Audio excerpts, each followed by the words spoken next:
Halo kawan-kawan semua, ketemu lagi dengan kita di sini. Saya admin bersama Eyang Blangkon. Bagaimana Eyang Blangkon kabarnya hari ini? Ya, baik-baik aja. Alhamdulillah. Kira-kira hari ini kita akan membicarakan tentang apa ini Eyang Blangkon? Ya, sudah yang kita rancang sebelumnya kan saya sudah bilang hari ini kita lanjutkan tentang bait. Itu sudah Oh saya ya, tulis tuh oh sudah siap satuannya ini. ya. Bagaimana? Kita mulai ya. Bisa lebih cepat, lebih bagus untuk Iya. mempersingkat waktu. Ya, oke di sini. Kameramennya nanti kalau sudah 10 menit kasih tanda ya supaya nanti nggak terlalu panjang. Dan ini di sini ada Bapak Ibu guru yang sedang menyaksikan langsung di sini ya. Boleh Bapak Ibu guru nanti untuk bertanya langsung ya. Boleh nanti. Nah, kalau ada pertanyaan. Baik, kita mulai aja di sini. Kita akan bicara tentang bait. Saya tuliskan dulu di sini. Bait.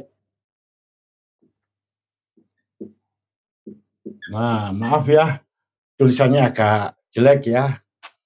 Seperti orangnya ya. Kalau ini ganteng ya. Kalau saya enggak ya. Dan dia tuh sekarang niru tuh. Dia pakai Pakai belangkon juga Blangkon. tuh ya. Dan itu belangkonnya pinjem saya. Ya. Oke, saya lanjut di sini. Bait. Istilah bait. Bait ini adalah sebenarnya adalah satuan. Jadi satuan apa? Satuan yang menyatakan banyaknya data. Sebelumnya kita telah berbicara tentang karakter. Nah, bait ini menyatakan satuan untuk banyaknya karakter atau jumlah karakter. Saya berikan suatu contoh. Ya, di sini ya. Misalnya saya katakan, saya punya data 1 byte.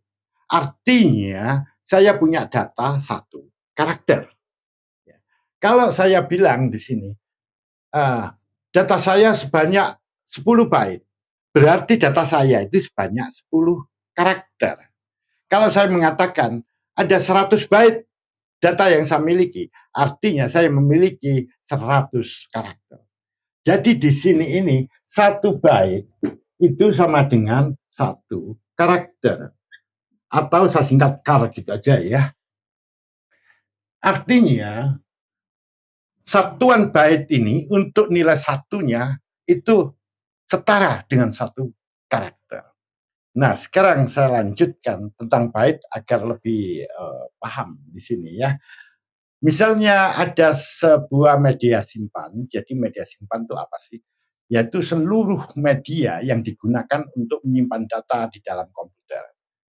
Contoh media simpan, flash disk itu digunakan untuk menyimpan data, hard disk atau HDD ya, hard disk drive, atau SSD, solid state drive ya, atau CD atau DVD, itu semua adalah media simpan. Bahkan di sini memori utama yang dikenal oleh masyarakat itu RAM, itu juga merupakan media simpan. Saya berikan satu contoh. Misalnya saya memiliki sebuah flash disk, dia ukurannya 10.000 byte misalnya ya. Jadi yang dimaksud ukuran ini adalah kapasitas, adalah daya tampung. Jadi kalau di sini kapasitas atau daya tampungnya 10.000 byte, saya tuliskan di sini 10.000 byte. Nah, byte itu disingkat dengan B besar, huruf B besar. Jangan sampai pakai B kecil. Soalnya kalau B kecil itu nanti itu adalah simbol untuk bit, gitu ya. Jadi byte huruf besar. Kalau dikatakan flash disk ini memiliki kapasitas 10.000 byte, artinya flash disk ini mampu menampung data maksimum 10.000 karakter. Kalau dikatakan dia kapasitasnya, daya tampungnya misalnya 100.000 byte, maka flash disk ini mampu menampung data maksimum 100.000 karakter. Nah, di sini terlihat bahwa 1 byte itu sama dengan 1 karakter. Saya kira ini Anda sudah ngerti. Sudah dipahami kan? Nah, sebagaimana satuan yang lain, satuan untuk byte ini ya memiliki tingkatan. Itu sudah saya tuliskan di sebelah kanan ini. Jadi di sini ada satuannya ya, ada kilo, mega, giga, tera, peta, eksa, zeta, dan iota. Kalau kilo itu artinya 1000, mega artinya 1.000.000, giga artinya 1 miliar, di sini saya tuliskan 1000 pangkat 3 gitu ya. Sebelumnya 1000 pangkat 2. Tera adalah triliun, peta adalah kuadriliun, eksa adalah kuintiliun, zeta adalah sekstiliun, dan iota adalah septiliun. Ini harus diketahui ya, banyak orang yang nggak ngerti setelah triliun, dia di atasnya itu nggak tahu. Ya. 1000 triliun itu disebut kuadriliun, nolnya 15. Kalau 1000 kuadriliun itu disebut 1 kuintiliun, di mana nolnya 18. Nah, setelah kuintiliun itu ada sekstiliun. Ini. Nolnya 21. Dan yang iota ini nolnya 24. Itu disebut septiliun. Nah, tolong nih dihafal ya para bapak guru, para dosennya untuk menghafalkan ini. Biasanya mereka juga slang ya, nggak tahu ini padahal ini pelajaran SMP. Ya, harusnya gitu. Oke, di sini. Contoh penggunaan kata kilo. Kalau Anda masuk ke kafe, seringkali ditulis kayak begini. Kopi, ya, ditulis 8K. Nah, di sini K artinya kilo. Sehingga kalau 8K itu harganya adalah 8.000. Kayak begitu. Nasi goreng 12K. Artinya dia itu 12.000. Jadi K itu artinya kilo. Banyak orang yang nggak sadar kalau K itu berasal dari kata kilo. Nah, sekarang sama untuk satuan byte. Untuk satuan byte ini, kalau misalnya flash disk saya ini ukurannya 50 kilobyte. Nah, misalnya gini, 50 kilobyte. Nah, karena kilo itu artinya ribu. Kalau 50 kilo berarti 50.000 byte. Maknanya di sini, flash disk ini mampu menampung maksimum 50.000 karakter.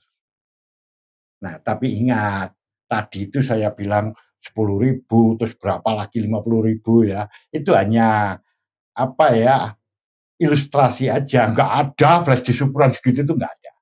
Ya. Saya berikan contoh sekarang. Flash disk ini ukurannya 32 GB. Jadi ada tulisan di sini 32 GB. Ingat ya, di sini saya beritahukan kalau orang itu membeli, beli flash disk berapa? 32 GB. Selalu disebut giganya. Dia nggak tahu di belakangnya itu ada byte. Harusnya itu gigabyte. Nah, karena tertulis di situ GB. Oke, di sini giga itu artinya adalah miliar. Ini. Sehingga di sini kalau 32 gigabyte artinya 32 miliar. Saya tuliskan di sini. Nah, ini miliar. Nah, kalau miliar nolnya 9 ya. Di sini 32 miliar byte. Maknanya flash disk ini mampu menampung data maksimum 32 miliar karakter. Jadi besar sekali nih. Data orang seluruh Indonesia bisa masuk semua di sini. Ya, data yang saya maksudkan di sini adalah data nama, umur, ya, kemudian tanggal lahir, alamat. Nah, itu kalau orang seluruh Indonesia masuk ini di sini ya. Kalau perlu tanggal kematian, nah gitu ya. Matimu kapan? 1000 tahun lagi. Ya. 1000 tahun lagi. Oke ya, ini kegunaannya istilah byte itu. Dengan demikian sekarang Anda tahu apa itu arti daripada byte. Ya, ya. Mungkin ada pertanyaan barangkali di sini. Ini yang di flash disk itu kadang kan nggak cuma ada karakter atau huruf saja, yang ada gambar, ada musik, bahkan juga ada video. Itu kalau hitung-hitungannya apa 1 byte itu 1 video, apa 1 byte 1 gambar gitu yang atau gimana? Untuk sementara ini saya kasihkan ilustrasi aja ya, yang itu ya. Soalnya nanti kalau saya jelaskan detailnya itu susah. Nah, gambar itu terbuat dari titik-titik kan, dari dot-dot kayak begitu. Coba kalau ada gambar tentang manusia kayak begini, nah ini aja lah manusianya ya, ini manusianya telanjang nggak pakai celana ya. Nah ini sebetulnya gambar ini terdiri dari titik-titik. Kalau titik-titiknya jarang, maka dia akan kasar. Kalau titik-titiknya padat, maka gambar itu halus. Nah di sini yang dihitung berapa banyak jumlah titik itu. Oh, titik berarti yang ya. Iya. 1 titik berarti 1 byte gitu ya, Kang, ya? Ya iya nanti. Jadi berapa Hmm. banyak itu. Tapi nanti tidak sekedar itu, ada hitungan lagi, lain lagi nanti ya. Ada kode lagi nanti di situ. Ini hanya sebuah ilustrasi gambaran. Ilustrasi. Ya, sebenarnya tidak semacam itu. Ya. Nanti masih ada gambaran. Kalau dijelaskan sekarang repot ya. Itu nanti ada bahasan sendiri setelah itu. Siap, siap, Ya. siap. Sama untuk suara. Suara itu juga gitu. Dia diwujudkan nanti dalam simbol-simbol dalam karakter itu ya. Jadi nanti hitungannya di situ. Seperti itu. Jadi nanti itu kita bahas pada sesi berikutnya. Ya, kalau sekarang akan bingung itu melihat Iya. itu. Ada lagi Satu pertanyaan? lagi yang tadi apa, yang video itu kalau video itu bagaimana itu? Apa titik-titiknya itu bergerak sendiri atau bagaimana itu? Oh ya, iya. Apa bisa ada animasi bergerak gitu? Iya, kalau video itu kan terdiri dari gambar ya. Gambar yang berurutan gitu. Ya, seperti saya aja begini. Ini saya gerakkan ke sini. Nah, itu pasti ada gambar ketika saya begini, kemudian kedua begini. Nah, gambar ini begini, dan seterusnya. Gambar itu kemudian dirangkai. Maka terjadilah gerakan. Ya. Oh. Jadi video itu terdiri dari banyak gambar. Banyak gambar yang tersusun. Iya. Dijalankan secara ya. berurutan gitu ya. Iya. Nanti gambar itu yang dikenal dengan frame itu. Nanti ya. Oh, frame. Jadi berapa frame per detik, itu kan ada itu kayak begitu. Oh iya, ada. Ya. Nanti semakin banyak tuh frame-nya, semakin halus tuh penampakannya. Ya, itu kalau Anda suka bermain multimedia pasti tahu. Nah, itu nanti akan kami jelaskan belakangan ya. Oh, siap. Ya, itu. Ada lagi pertanyaan? Ini yang di belakang saya ini kan ada satuan-satuan beserta tingkatannya yang ya. Ya, di paling atas tuh mungkin yang paling rendah yang ya. Iya. Terus yang paling bawah berarti yang paling tinggi. Iya. Kira-kira di sini sudah mentok, sudah habis, Wah, atau enggak. masih ada lagi, masih ada lagi. Karena pada saat ini satuan ini digunakan hanya sampai X1 sekarang itu. Itu ada di superkomputer itu ya. Satuannya sekarang sudah mencapai ke Exa itu. Kalau dulu peta ya. Iya, soalnya kan saya berpikirnya gini yang kayak platform YouTube itu yang saya mengupload itu kan 1 video 1 giga. Iya. Itu cuma 1. Kadang di video saya itu ada banyak video. Itu sudah berapa giga. Nah, sedangkan 1 dunia itu berapa kira-kira? Oh, itu sudah masuk ke Yota ya. Iya, yang dibutuhkan YouTube-nya itu. Oh, masih ada berarti yang masih ada lagi. Jadi kalau tahu tadi kan yang Jeta ini kan sextillion, ini septillion. Di bawahnya itu masih ada nonillion. Octillion. Octillion baru nonillion, kemudian ada desillion. Ya, dan itu masih terus itu ada. Oh, masih banyak ternyata. Ya. Kalau dari Bapak Ibu Guru, mungkin ada pertanyaan ini? Nggak ada? Oke ya. Kalau nggak ada mungkin saya kira cukup sekian ya, supaya nggak panjang-panjang, nanti pemirsa juga akan bosan melihatnya. Iya. Ya, mungkin untuk berikutnya yang dikatakan yang belakang tadi seperti penjelasan mengenai pixel, suara atau musik beserta video mungkin akan dijelaskan di sesi yang berikutnya. Untuk kali ini mungkin sampai di sini dulu, kita ketemu lagi di pertemuan yang berikutnya.